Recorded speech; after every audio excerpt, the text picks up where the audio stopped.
So, this farm bill, why is this getting so confused and heatedly politicized? It's just impacting one part of the farm to fork chain. Uh, and I guess there are only a few states who are kind of, protesting for it. What's your viewpoint? What are the issues and what are the challenges and opportunities that this farm bill actually offers to the country and to the farmers? So I think let me start by saying that Omnivore is broadly supportive of the farm bills. We think they're very good ideas. We think they've been discussed and debated for 20 years. And we think that, had they been rolled out and communicated a bit better, some of this could have been avoided. But, if you really break down let's talk for a second about what the farm bills are briefly. Yeah. And then, and then let's talk about why some people oppose them. Because the opposition to the farm bills, in some cases it's cynical, and in some cases it's quite sincere. So the farm bills, there are basically three of them, right? So the first, the one that's the most controversial, is essentially opening up the Mandi system, the APMC system, to competition and allowing anyone that has a PAN card, right, to buy and sell agricultural commodities. And it helps to understand that the APMC system is really a legacy of post-independence Nehruvian India, right? There was this sense that banyas were just robbing farmers blind. And a real concern, and it was an earnest effort to try to say, look, let's create regulated mandis. Let's create regulated environments where we can make sure that farmers are not being exploited by these, wicked vyapari type people. Okay, and honestly, they for a long time, I think, probably did a decent job. They created a very, very strong post-harvest marketing infrastructure that was highly distributed. And we shouldn't, just because now we're ready to move past that doesn't mean we should look back on that as a giant mistake. I think, like many things in post-independence India, there were really good reasons at the time for them. The problem is when people create new laws, they don't sunset them very often. So that's the first piece of reform, is, the idea that this monopoly should not be there anymore.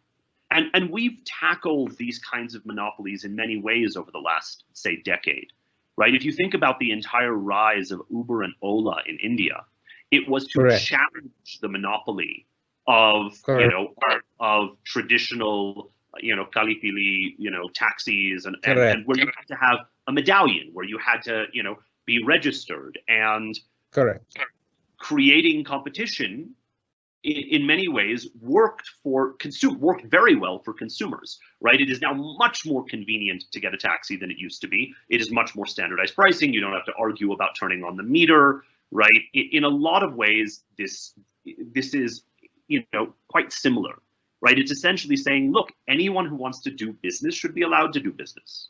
Now, let's go to the second thing. The second thing is ECA reform, and the Essential Commodities Act reform is, again, a piece of post-independence. I guess that was the World War II thing during the British era, when they wanted to ration out for their armed forces and whatnot. It's definitely a legacy of that, right? It's this perspective of, hoarding and speculation, right? It's this fear that the local merchant has all the grain in his godowns and is hoarding it to keep prices up. It's a very 1950s, 1960s, 1940s view of the world. And so this legislation was created, and the best way that I can describe, so the best way that I can describe the APMC is it's a monopoly. It's a regulated monopoly. The best way that I can describe the ECA is it's a very, very aggressive retro license raj piece of regulation.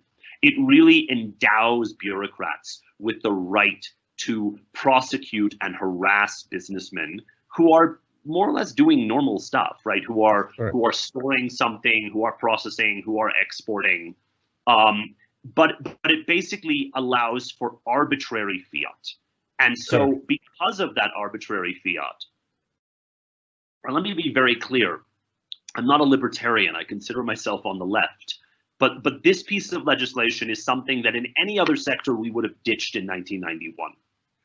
But because it was agriculture— when the license permit Raj went away from India. Exactly, but this is license permit Raj for agriculture. And so what this has done is, it, like the old license Raj, it has inhibited investment, it has inhibited modernization, right? Why would you build a modern export terminal for grain if you could see, a mid-level bureaucrat could come in and sanction you for basically doing your business of exporting, right? Exporting basmati rice or exporting wheat or exporting whatever, right? Why would you create inland storage if it's going to be held against you? And so, so this legislation essentially says, look, license Raj ended in India in 1991. We're bringing it to agriculture here. And now anyone is allowed to store, process, export without the threat of arbitrary, right, government takeover of pricing and stocks and all of that, as long as prices don't cross certain levels, which are 50% for grain and 100% for subsidy, for horticulture. And even those circuit breakers, right? I mean, those circuit breakers reflect the conservatism of this reform, right? They could have just gutted the ECA altogether and said only in the event of war and famine will we intervene, but they put these circuit breakers of 50, 100% in there. Correct. And then the third piece of legislation relates to contract farming. And that's the one that's probably the least impactful and most futuristic. We don't actually have a lot of contract farming in India, right? If you actually look at contract farming in India, there's like 3 major success stories. There's like potatoes for chips, right? In North India, Gujarat, right? PepsiCo, McCain, all of that, right? That's one where they needed specialty potatoes, the kind of stuff that if you tried to make, right, an aloo ki sabzi at home from, you would vomit. It would be terrible. It's too, they're not meant for that. They're meant for being processed into value-added products. A second, right, is gherkins, right? North Karnataka exports a few $100 million of gherkins, and that's done under contract farming. And the third is that most of the broiler poultry grown in India is under a contract farming system, whether it's a Saguna, Venkateshwara hatcheries, Zorabi, and Godrej, right? Most of the processed poultry, at least, and fresh, and the brands in fresh poultry are all grown under contract farming. But that's it, right? That's basically it. There's not a huge contract farming story that's happened, and contract farming isn't the norm around the world, right? It's more of an exception. So this law essentially says, look, contract farming is good. What is holding it back, they theorize, is a lack of clarity around the rules. So they're going to create a standard set of rules that apply to everyone, and which frankly are fairly farmer friendly. Right? Like you can't. They have tried to take a good balance, tilting towards the farmer in this contract farming legislation. But the immediate impact, right? The immediate impact of APMC reform is huge. Right? Anyone can do Thanda. Any agri-tech startup can now buy or sell anywhere. Any agri-corporate can buy or sell anywhere. The immediate impact of ECA reform is kind of medium term, right? Because what's going to happen is people will start saying, oh, I can invest. Now I can start putting down that new facility, that the shovel ready. Or do a warehousing or the cold chain. Warehousing, but it all relates to that quote unquote, issue of shovel ready. Right, it takes time to build capex. This will impact capex. We'll see this over the next 2 to 3 years. And then on contract farming, it's much more futuristic and speculative. Like, okay, cool. Now we have clear regulations. Maybe this will then encourage more contract farming. Now, the question of why farmers are protesting. and who really opposes this and why.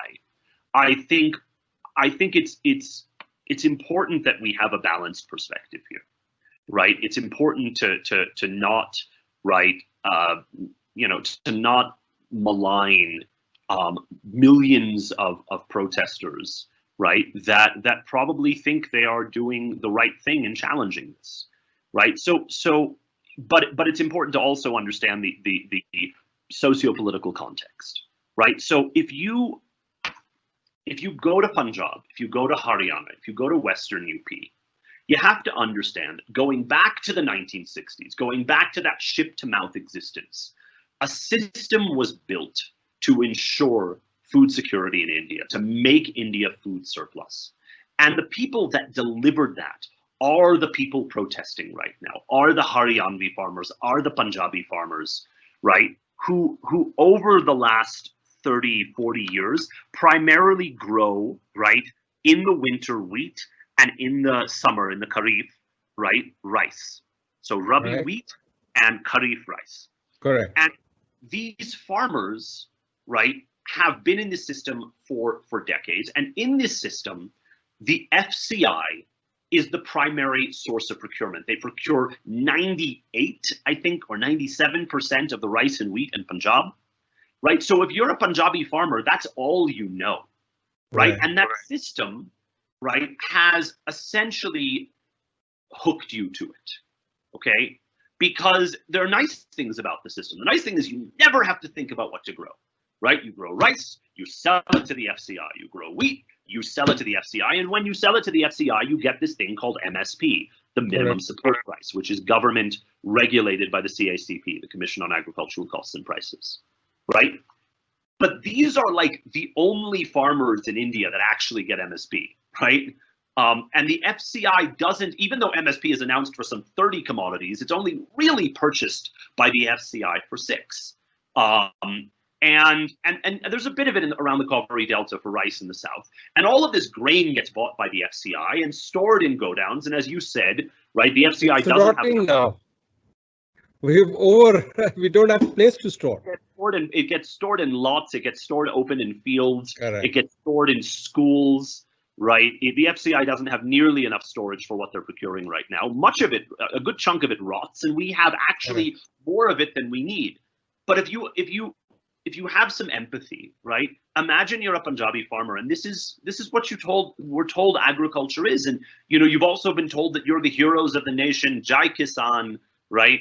And that you're doing the right thing, and all of a sudden, people are threatening that system. And in that system, by the way, right, you get an incredible amount of subsidy, right? You get a fertilizer subsidy, you get a power subsidy, you have the best irrigation in all of India, right? You've got all of these freebies that have been around for decades that you take for granted.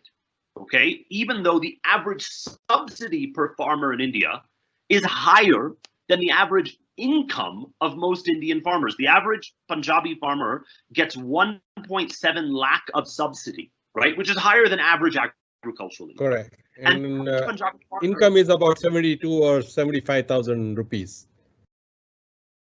And the average Punjabi farmer is not small, okay? They're not huge, but their average farm size is 3 times the national average. So these farmers they're prosperous, right? They are, they're relatively more prosperous, but they're also addicted.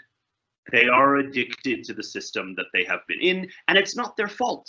They were told this was what agriculture was. And meanwhile, all over the country, agriculture has kind of moved on, right? This system, this is, the analogy that I try to explain to people is it's a lot like Indian labor unions, okay? Most of the economy, right, is not even organized. And the organized sector, most of it is not unionized. But the unions are super militant because the people that were able to create them, that's what they know and that's what they want. And they're not wrong to say that, look, we fought for this. This is our system. So anything that approaches labor reform in India, massive freak out, right? Correct. And this is, it's kind of very, very similar here. There's nothing, there's nothing wrong with these farmers. right? It's not wrong that they're feeling threatened. But I think it's worth contextualizing that these are a privileged lot, right? Even if they aren't rich, right? But they have lived in an existence where their inputs are taken care of, their outputs are taken care of, and all they have to do is show up and farm. But most of the farmers in India, that's not the existence. For 95% of the farmers in India, they actually have to think about what they want to farm, make decisions based on trends in the market and demand, and then sell, right, based on those decisions. So it's almost like the average Indian farmer is a micro entrepreneur, but the average Punjabi Haryanvi farmer selling into the FCI is like a protected workman. Correct. And that's the challenge here, right? Is you've got a group of people that really feel like their protected workmanship, right, is under they're entitled to it, right? So, and it's not their fault, right? That's nobody really wants to deal with this issue. And what's happening here is you've got farmers that are saying these laws are very, very threatening to us. Even though the laws don't talk about getting rid of the FCI, even though the laws don't talk about getting rid of MSP, the very fact that the worldview of the laws is proposing an agricultural sector with much more private sector participation and much more entrepreneurship, that itself is being taken as a mortal threat, right? So what they're saying is, you're not talking about the MSP right now, but obviously this is the first step to abolishing this system that I count on, okay? And the sad truth is, right, if you look at some of the things these farmer unions are saying, one of their major demands, right, is that nobody be prosecuted for burning stubble, right? If you actually listen to it, right, like that's the one. I think it's fun to watch my left-wing friends, right, be like, we are supporting the farmers, and I was like, are you supporting that they should be able to burn stubble without recourse? And they're like, well, yes, Jai Kisan, right? It's like they're turning Delhi into a gas chamber, and they want to do so without any repercussions. But again, even that goes back to the system that's been created. We've created a system in North India where these farmers are incentivized to grow a kharif rice crop, which is crazy, okay? Like literally nobody should be doing that up there. It's destructive to water supplies. We don't need the surplus rice that they're creating. If you're growing basmati, fine, great, massive export earnings. But non-basmati rice that goes into FCI and the PDS, we don't need it. Okay, we can grow that in places that actually have water, like Odisha, right? Like other other states. But because of this system, and it's because of that rice that we then in order to harvest that rice and very quickly plant wheat, that's why we have stubble burning. So there's really fundamental structural stuff that needs to be done. And the reality is nobody wants to touch it because it's so politically sensitive, as we're seeing right now. The other thing that we all have to kind of take into account here is that there's some additional politics, right? So whoever rules Punjab gets mandi, fees, and cess. Okay, and it's 5,000 crore a year unaudited money.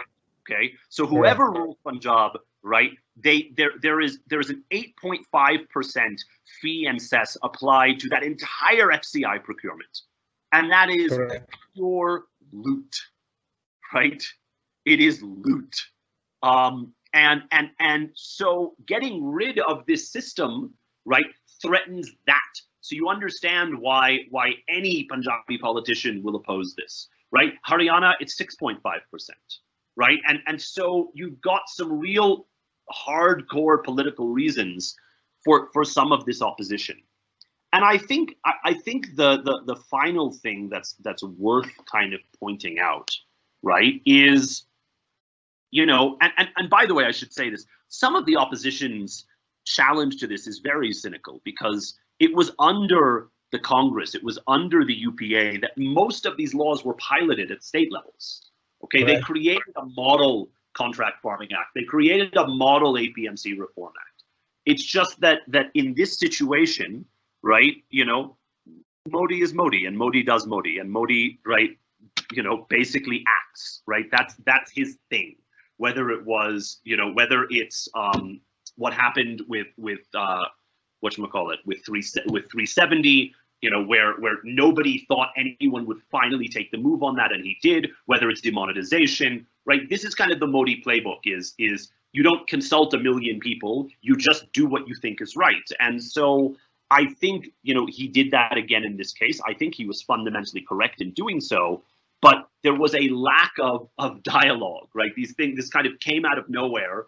And so I think combined, the fact that there wasn't much dialogue combined with, the political actors, right, reacting to this, combined with this sense from these kind of protected farmers that this could mortally threaten their entire existence, and the fact that historically there's sort of an anti-corporate bias in Indian agriculture. Altogether, that's why we have the maelstrom that we have today. So yeah, I think one of the issues could have been also the COVID crisis, where consultations could not happen, and I think the crisis itself turned out to be an opportunity for the government to bring in this regulation as well. So very interesting perspective on the farm bill, and really appreciate you kind of very simply putting it forward. Mark, let's change track. I'm going to add one thing to this. Sure. I'm going to add one thing. I think the other concern, okay, is that there is a sense, right, that the winners of the last decade in India are that prosperity is not widely shared, right? And there's a sense that the winners, right, of every sector keep coming down to a handful of families ending with Ani. Okay, it's whether it's Ambani or Adani or what have you. Okay, right. There is a sense that that competition is diminishing, monopoly is rising, and I think that is filtering into this again, right? That if we allow, right, the corporate sector, right, to come in, it's just going to be the same winners, right? And someone said this very intelligently. They said, look, we were told, right, that getting more competitors into the telecom sector would be great, but now look what we have, right? We have 3 telecom companies. One of them is on the ropes, right? And Jio came in and lowered prices for everyone, destroyed the field, and then jacked prices back up. And why, if the winners are going to be, if the winners are going to be just Ambani in this, why do we want that to be the future of the private sector in agriculture? I don't think there's a sense that, in fact, there are lots and lots of participants, right? Whether they are local companies, larger traders, SMEs, agri-tech startups, etc., that are going to benefit. I think there's this sense, because in the last decade, so much of the prosperity has been directed to just a handful of families, and that's creating and that's exacerbating this sense of unfairness. I think well put, Mark, and that brings us to the second part of the agenda,